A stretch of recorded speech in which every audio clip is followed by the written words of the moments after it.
YouTube. I guess you're sick of my ugly mug, so here's somebody else's. That's Anthony. He's the brains behind the whole Doctor Who fan film thing that we've been doing. So, hello, Anthony. Hello, YouTube. Anyway, I wanted to ask Anthony a few questions as to enlighten all you YouTube peeps as to why we're doing this crazy Doctor Who fan film stuff. So, I don't like hearing his own voice too much.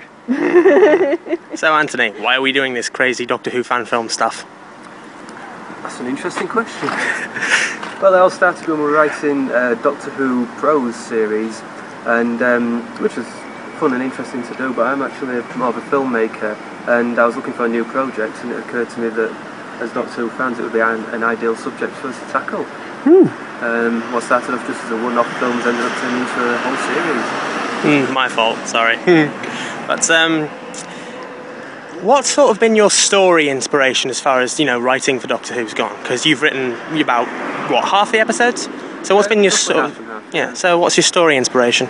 Well, I was mostly wanting to tackle it from the point of view of more just actual adventures in time and space, really, rather than trying to think of how can we bring back the Daleks, how can we do this, how can we do that. I was just interested in thinking, what would it actually be like to be a person travelling through time? What sort of things would you encounter? And the inconsistencies, incontinuities of finding yourself in yesterday, tomorrow, and that kind of thing.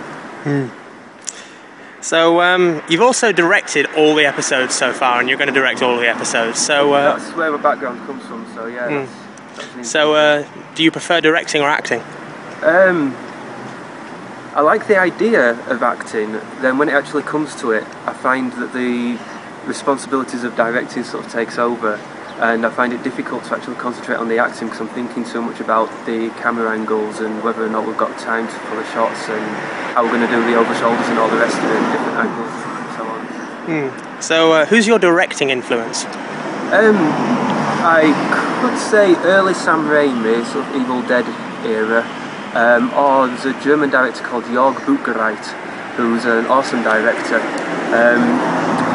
Perhaps not for the younger viewers out there, though, makes films like necromantic about, if you're old enough to guess from the title, then you're old enough to watch the film. If you're not, then stay awake. So, what's been your most fun moment so far with making this series? Running through woods, got to be. I don't know, it's a bizarre process. I love the planning side of it and the editing, but at the same time, when you've got lots of planning and lots of editing, it does get a bit much. Actually filming though, I don't know, I think we had a good time filming Emma, so yeah, that's got to be a high point so far. So Doctor Who's kind of famous for its budget limitations, and fan films especially, budget limitations are a pain. So are there any things that you really wish we had more of a budget to do, Sets and locations. I would love to do a proper alien city with great Gothic cathedrals and towering constructs, but it's just not going to happen. We couldn't realistically even do a decent matte drawing, matte painting to transpose our characters onto. So yeah, that kind of thing's having to be avoided, and we're having to sort of work around what we can do. So yeah, it would be great to be able to do some spaceship interiors as well. You can do exterior shots with models, but the interiors would be great to do. Proper Star Trek Enterprise corridor kind of thing. That'd be great. Yeah, but to say we have budget limitations, I mean, we have done the whole TARDIS building a thing. So yeah, could you talk a bit about that, please? The TARDIS console. Well, it's developed. Yeah, it certainly has. Cause originally we were just going to go for really the cheapest we could possibly do and just have a table with a typewriter on and maybe a couple of funky lights. But then we thought, what the hell, let's actually try and build one. So as it's a set piece, you don't have to worry about it actually being up to the job of being too stable, being strong. It's not actually going to be used as a TARDIS. So we're able to build it just out of some strong cardboard. As long as it looks the part for the building, then that's all we need to worry about. Like the olden days of the Wild West towns where it'd just be a front facade. You don't actually need a full building there. So just sort of expand from that, seeing how we could fit the funky lights into the actual TARDIS frame. Okay, we'll pause for a moment, please. Okay, so it's not just the TARDIS console that you've made, of course. You've also converted several sonic screwdrivers. Yes. Firstly, why? I wanted to have my own sonic screwdriver. I didn't want to just have David Tennant sonic screwdriver or a classic series sonic screwdriver. I wanted it to be my doctor's sonic screwdriver. So it started with that, and I just had the idea of making it a bit steampunky, of changing the emitter on the end to look like some kind of old bulb or valve out of an old computer, and making it more rusty appearance.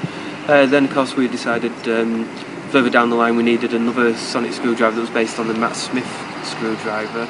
So for reasons we can't reveal yet. Yeah, spoilers. Yeah. I hate that phrase. So I got hold of Matt Smith one, and we've tarted that up a bit, as well as Jed's Nth Doctor, which is based on the classic Third Doctor, is it? Mm-hmm. Sonic, which we've repainted to just look a bit more original. So we've talked a bit about the production side of it, but actually the acting side of it now. Yeah. How do you approach the character of the Doctor? I just try to think of him in terms of being sort of very confident. So I do tend to be quite hesitant about things myself. It's probably the most I've talked in one go for quite a while. I prefer emails and text messaging to so I can consider what I'm going to say. But the Doctor, he thinks fast and he says what he thinks. So I've just been more sort of trying to come across as confident and forthright as possible. Trying to keep that aspect of him sort of like he's the man who knows how it's got to be done, and you're going to listen. Nice. Okay. Now, is there anything in particular that our audiences should look forward to? Out of all the stuff we've got coming up. It depends. I mean, if you're a fan of the classic series, then we've got a nod to the old troops of the Cybermen and Dalek action. Other than that, it's more of our own creations, really, and we're just going for full-on sci-fi or as much as we can with our budget. But yeah, hopefully, people who are fans of old movies will definitely pick up a few references being dotted about here and there. But for Doctor Who fans, having the Daleks and Cybermen is going to be the top thing. Right, Anthony Treasure, thank you very much.